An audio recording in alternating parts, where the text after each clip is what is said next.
Hi guys, and happy weekend. I hope that you guys have had a good week. And let's take a look at the astrology for the week of April 24th and April 30th. And then what we're going to be doing is taking a look at the energy reading using our tarot. So my name is Natalia. I'm the creator of Lightwitch Tarot. And if you're ready to get your reading with me, head over to the shop, lightwitchtarotshop.com, and choose a reading. They're all $30 for the time being, without a code needed. Just keep in mind that I am extremely booked. I've been doing this for decades, so there is a waiting time right now. If you purchase it right now, you're going to be scheduled for March 2024, but it is worth it. Otherwise, I don't think I would be booked. So let's take a look at the astrology energy. Now, on Monday, there is a tendency to escape into a dream world as a means of coping with stress.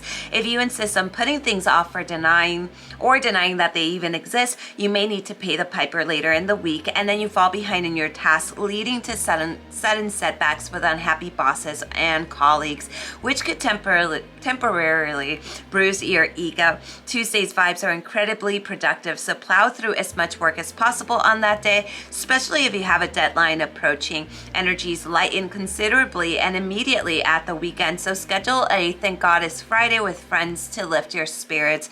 Push yourself outside your comfort zone on Saturday by trying new adventurous things. You don't need to do a lot of research or planning in advance. Spontaneity will be your best friend. So advice to get us to this week is: don't allow molehills to turn into mountains. Try to stay on top of all your responsibilities, right? And of course, the top astrological event for next week is the lunar T-square between the moon in Leo, opposite Pluto in Aquarius, and square the sun and Taurus. So sometimes it's easier to obey than to go your own way. Tough decisions must be made that may require selling yourself out, but that choice is yours and yours alone. So make sure that you keep your eyes open for manipulation, people trying to control you, people trying to paint this picture. If it doesn't feel right, next week is the week to truly trust your intuition. So crystals for next week, I would suggest working with the energy of black tourmaline,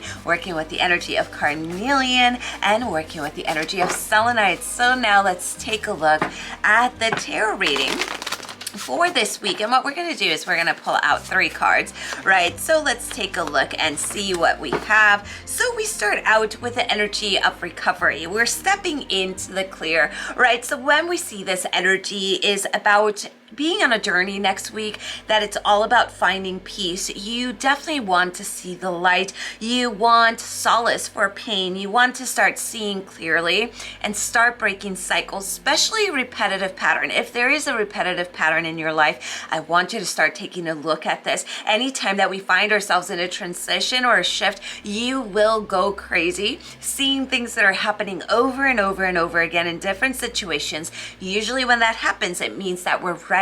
We are paying attention and we're ready to break those patterns. Second card is escape, because it's up to you. So here we have the 8 of Swords in reverse. So the 8 of Swords in reverse, I love this as one of my favorite cards of the tarot, because it teaches us and it tells us to let go of limiting beliefs. There is a lot of mental strength within you, probably more than what you give yourself credit for, right? So it is time for you to release any blockages and take your power back. It doesn't get any more empowering sometimes than the 8 of Swords in reverse. Now let's take a look at the next one. We see the 3 of Cups in reverse, right? So once again, like we saw with astrology, we want to be very careful with what's influencing you. Be very careful with manipulation, with people trying to control you.